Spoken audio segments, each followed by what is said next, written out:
Imagine this. You're standing on a battlefield, just you and a man in front of you who has already decided he's willing to die. And in that moment, something terrifying becomes clear.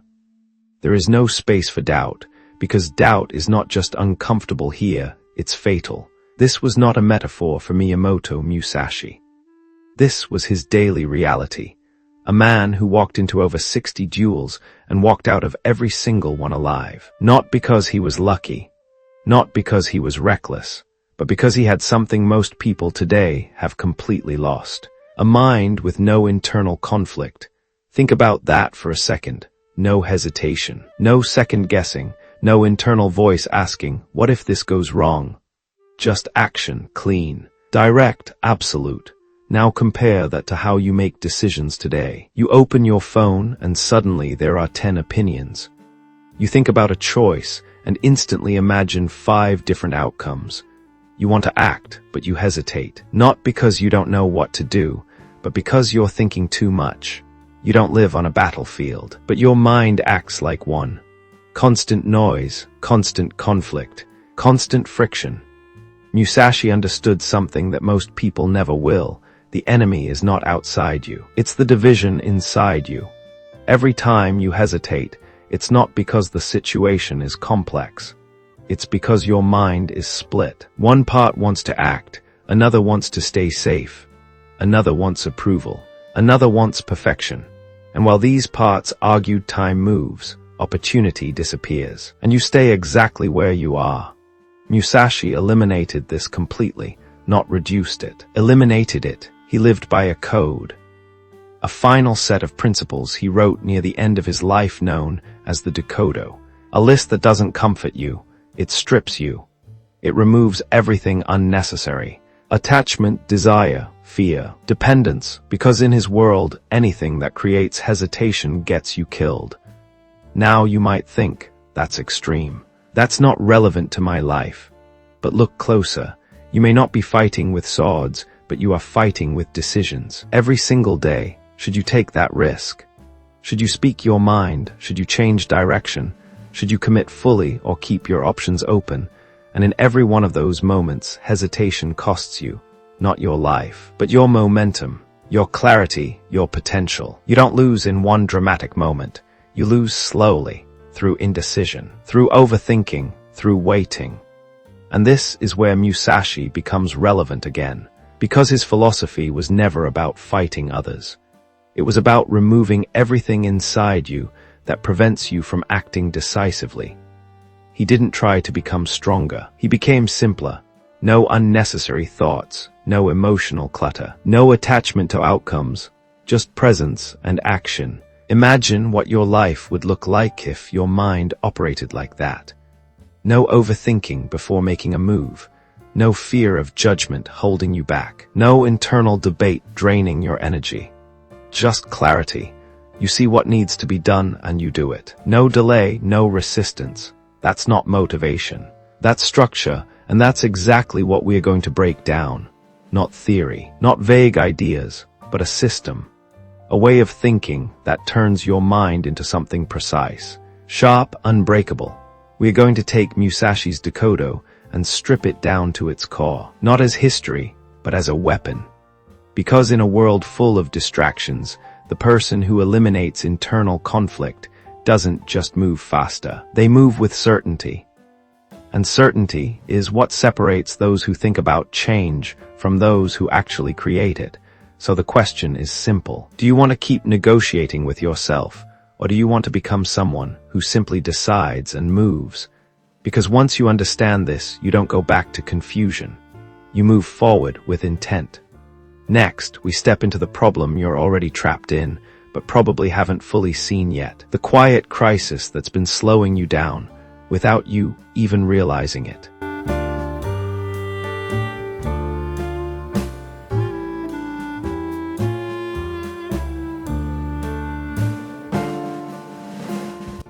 The crisis of modern indecision. You are not confused because life is complicated. You are confused because your environment is. Right now, your mind is not operating in silence. It's operating in noise. Open your phone. Within seconds, you're hit with opinions, advice, contradictions, possibilities. Everyone is telling you something different. Take risks, play it safe, follow your passion, be practical, move fast, think long-term, and your mind tries to process all of it at once. This is the modern battlefield, not swords, information. And unlike Musashi's world, where clarity meant survival, your world rewards hesitation. You are encouraged to consider every option, to analyze every outcome, to optimize every decision. It sounds intelligent, but it creates something dangerous. Paralysis, because the more options you consider, the harder it becomes to choose. And the harder it becomes to choose, the more you delay. And the more you delay, the more you doubt, until eventually you stop moving altogether. This is the crisis. Not lack of opportunity, not lack of ability, too much input, too little execution. Musashi never had this problem, because he didn't have the luxury of endless choices. In a duel, there is no maybe. There is no what if. There is only one moment, one action, one decision. And that pressure forced something most people never develop. Immediate clarity. Now compare that to how you make decisions. You don't just think about what you want. You think about how it will be perceived. What will people say? Will this make sense? Will this look right? Will this fail publicly? This is where the real friction begins. Not in the decision itself, but in your attachment to judgment. You are not choosing freely. You are choosing under observation, even when no one is watching, because you've internalized the audience. Your mind has become a stage, and every decision feels like a performance. So instead of asking, what is the right move? You ask, what is the safest move? And safety kills clarity, because safety is not about truth. It's about avoiding discomfort. Musashi didn't have that option. He didn't fight for approval. He fought for survival. And that stripped away everything unnecessary. No ego, no image. No need to impress. Just function. That's what you've lost. Your decisions are not slow because you're thoughtful. They are slow because you're divided. Part of you wants growth. Part of you wants comfort. Part of you wants validation. Part of you fears failure. And while these parts compete, you stay stuck in analysis. This is internal friction, and friction burns energy. You feel tired without doing much. You feel overwhelmed without real pressure. You feel stuck without a clear reason, because your mind is constantly negotiating with itself. Musashi removed this completely. He followed a singular path, not because he had all the answers, but because he removed the need to question every step. He didn't debate endlessly. He committed, and commitment simplified everything. Once you decide, you don't need to redecide. Once you act, you don't need to overthink. But in your world, you keep options open. You delay commitment. You wait for certainty. You look for the perfect moment. And that's exactly why you feel stuck. Because clarity doesn't come before action. It comes from action. Musashi didn't wait to feel ready. He acted, and through action, he refined. That's the shift you need to understand. You don't think your way into clarity. You move your way into it. But movement requires something most people avoid. Letting go of unnecessary choices. Because every extra option is another source of doubt. And doubt is what slows you down. So the real question is not, what is the best choice? It's, what choice am I willing to commit to without looking back? Because once you remove the need to constantly evaluate, your mind becomes lighter, faster, sharper. And that's where clarity begins. Not in knowing everything, but in eliminating what doesn't matter. This is the first step toward a different way of thinking. A way where your mind is no longer overloaded, but focused. And once you reach that state, decisions stop feeling heavy. They become automatic. Next, we go deeper. Into the exact framework Musashi used it to strip away distraction and create a mind that doesn't hesitate.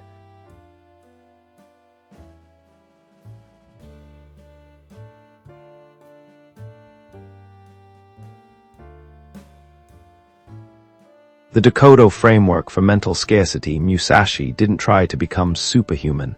He became selective. Selective with attention. Selective with desire. selective with what deserved space in his mind, because he understood something most people ignore. Your mind is not overwhelmed because life is complex. It's overwhelmed because you're trying to hold too much, too many goals, too many desires, too many imagined futures. And every single one of them demands energy. This is where the Dokkodo begins, not as philosophy, as subtraction. The first principle is brutal: detach from desire, not because desire is bad, but because uncontrolled desire creates noise. Think about how many thoughts you have in a day. Most of them are not about action. They're about possibility. What if I chose this instead? What if there's something better? What if I regret this later?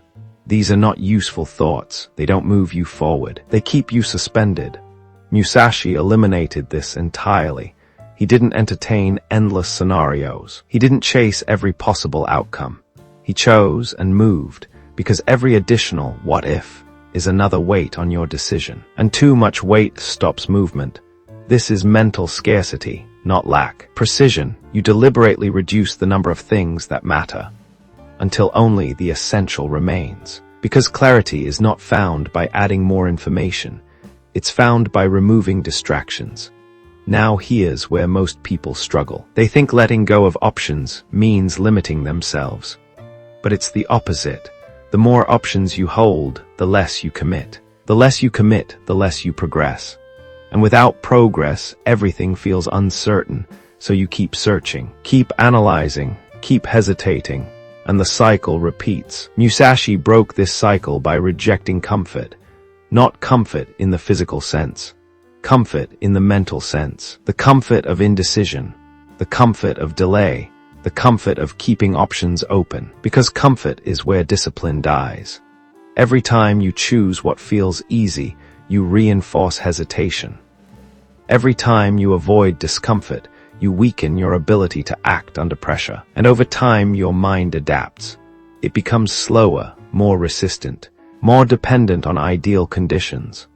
Musashi trained the opposite.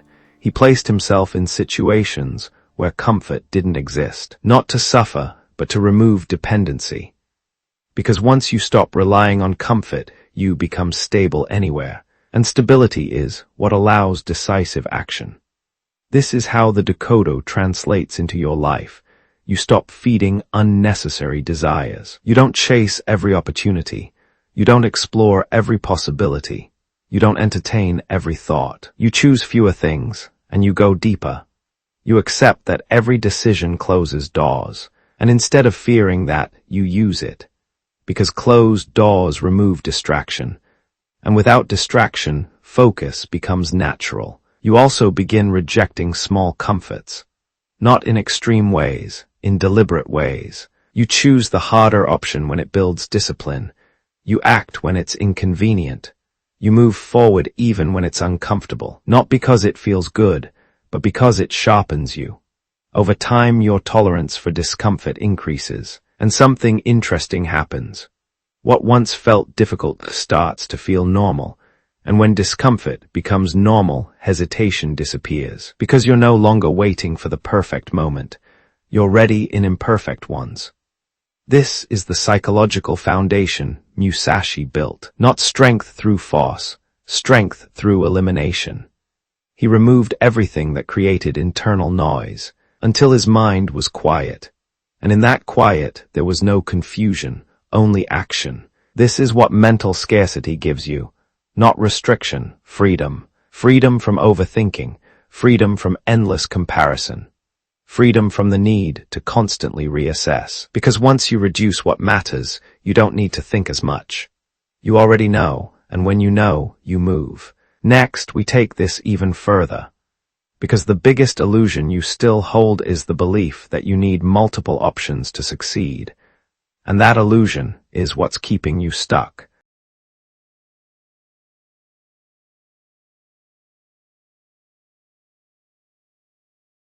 Eliminating the illusion of choice you've been told your entire life that having more options is power. More paths, more opportunities, more flexibility. It sounds logical, but look at your reality. More options haven't made you decisive. They've made you hesitant. Every time you try to choose something, another possibility appears. Another version of life. Another path you could take. Another better option waiting somewhere else. And suddenly you're not choosing anymore. You're comparing. This is the illusion. You think you're keeping your options open, but what you're actually doing is keeping yourself stuck. Because every open option is an unfinished decision, and unfinished decisions create tension. You feel it as doubt, as uncertainty, as the constant need to rethink everything. This is where Musashi's thinking cuts through everything. He didn't believe in endless choice. He believed in commitment. Once he chose a path, that path became everything. Not because it was perfect, but because he made it absolute. This is what most people don't understand. The power is not in finding the perfect option. The power is in removing the alternative. Because the moment you remove the alternative, your mind stops negotiating.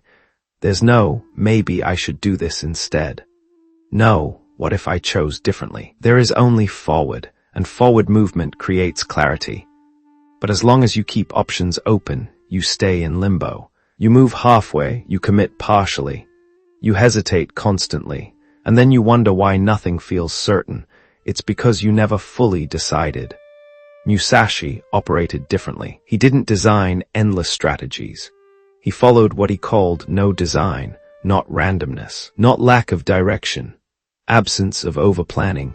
He didn't try to map every possible outcome. He didn't try to predict every variable. He trusted his ability to respond in the moment. And that trust came from one thing: action, not thinking, not analyzing. Doing, because when you act, you generate feedback. Real feedback. Not imagined scenarios, not hypothetical fears. Reality. And reality simplifies everything. You quickly see what works, what doesn't, what needs adjustment, and with each action, your understanding sharpens.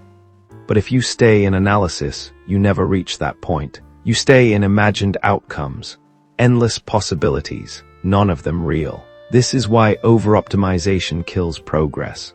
You try to choose the best path before starting. You try to eliminate all risk. You try to guarantee success. And in doing that, you delay the only thing that creates progress: movement. Musashi never optimized, he executed. And through execution, he refined. That's the shift you need to make. Stop searching for the perfect option. Pick one, and make it work, not blindly, not stubbornly, but fully, because once you commit completely, something changes. Your focus sharpens. Your effort increases. Your creativity expands, because now you have no alternative. And when there is no alternative, your mind aligns. There's no internal debate, no backup plan draining your energy, just direction. This is where momentum begins. You act, you adjust, you improve, and each step forward builds confidence. Not artificial confidence, real confidence. The kind that comes from experience. And that experience is something you can't think your way into. You have to earn it. So the next time you feel stuck, don't ask yourself, what is the best choice? Ask yourself, what am I willing to commit to completely? Because the moment you remove the illusion of choice, you remove hesitation. And when hesitation disappears, action becomes natural.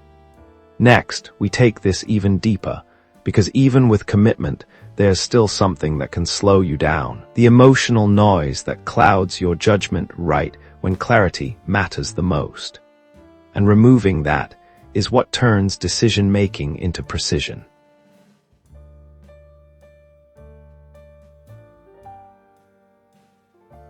Refining intent into lethal clarity, even after you choose a path, even after you commit, there is still one final enemy. Subtle, persistent, dangerous, your own mind under pressure. Because decision-making is easy in calm conditions, when nothing is at stake, when there is time to think, when there is no consequence. But real life doesn't always give you that luxury. There are moments where everything speeds up, where emotions spike, where uncertainty rises, where hesitation creeps back in without warning. And in those moments, your training shows. This is where Musashi's philosophy goes beyond discipline.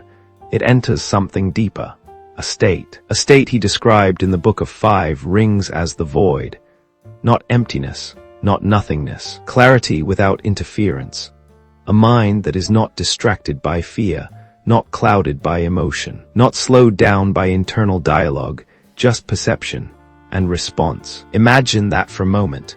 No overthinking, no emotional overload, no second guessing, just seeing the situation exactly as it is and acting accordingly. That's what lethal clarity looks like. And it doesn't come from forcing yourself to be calm. It comes from removing what disrupts your clarity. Because the problem is not that you don't know what to do. The problem is that something inside you interferes. Fear of failure, fear of judgment, attachment to outcome, emotional residue from past experiences, all of it adds noise. And that noise distorts reality.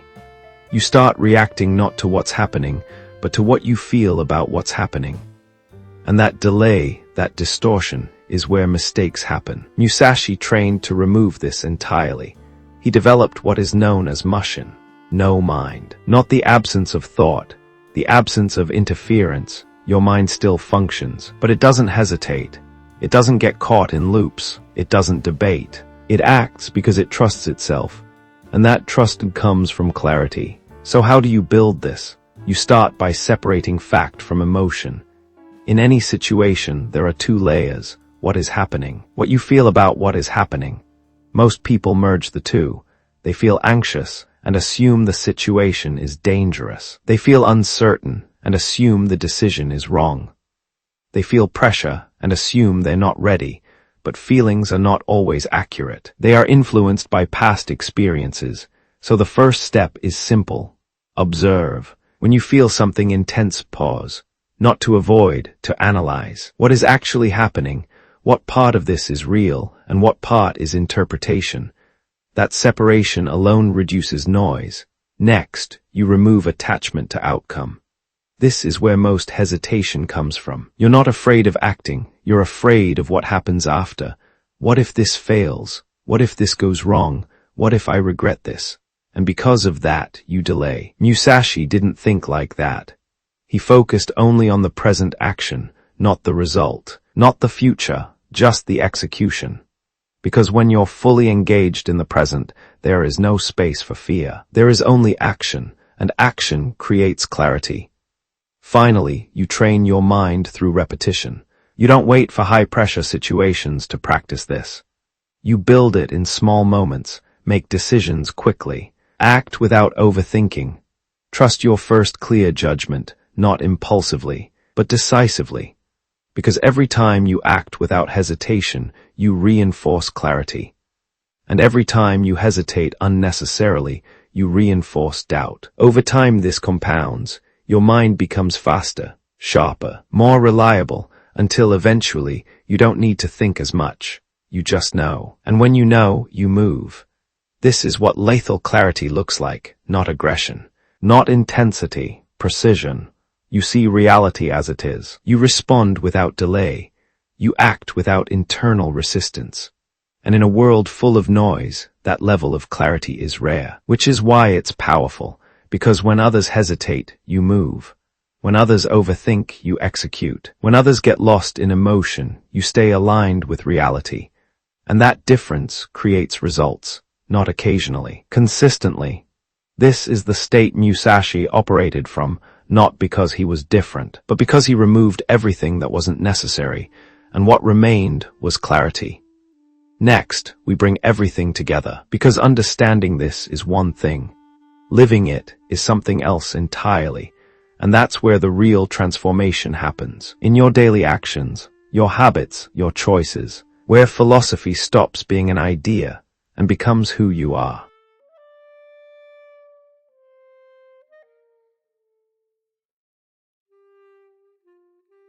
Integrating the way into daily practice understanding is clean. Application is messy. It's easy to feel sharp while listening to this. Easy to agree. Easy to imagine yourself operating with clarity. But tomorrow morning, nothing in your environment will change. Your phone will still be there. Your habits will still be there. Your patterns will still try to take control. This is where most people fall off. Not because they lack intelligence, because they lack structure. Musashi didn't rely on moments of clarity. He built a life that enforced it, not through motivation, through discipline. So if you want this way of thinking to become real, it has to enter your daily system. Not in extreme ways, in precise ways. You start by auditing everything, not emotionally. Functionally, every habit, every routine, every action, you ask one question: does this sharpen me or dull me? That's it. No justification, no negotiation. If something weakens your focus, it has to go, or it has to be reduced.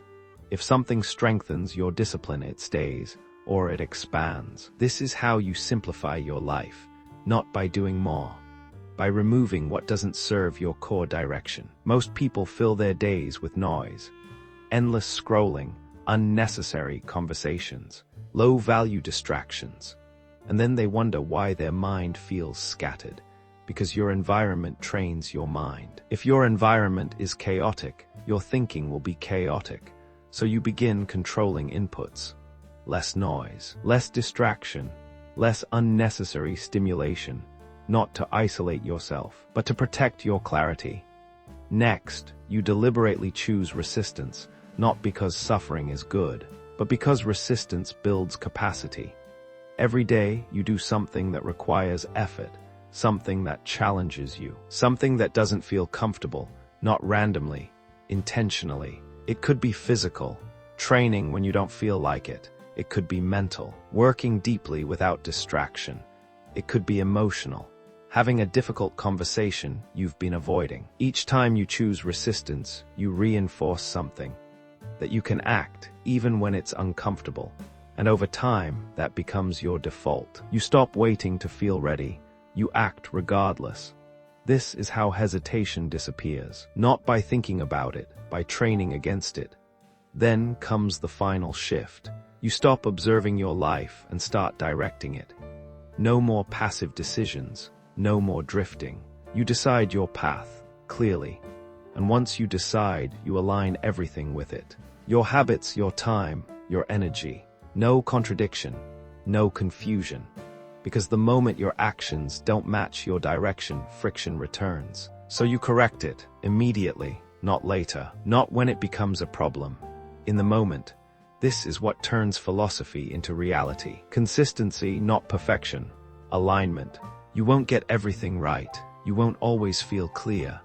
You won't always act perfectly. But you keep adjusting. You notice when you hesitate.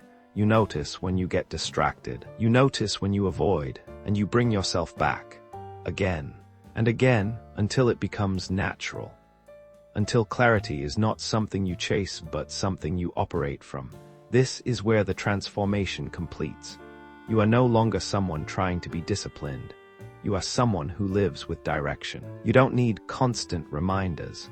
You don't need motivation, because your structure holds you. Your environment supports you. Your habits reinforce you. Your decisions align you. And from that place, life becomes simpler, not easier, clearer. You know what matters, you know what doesn't, you know what to do. And you do it without internal debate, without unnecessary delay. This is the way, not something you visit, something you become. And once you become it, there is nothing left to figure out, only something left to execute, again and again, with precision, with clarity, with intent, like a blade that doesn't question its edge, only its direction.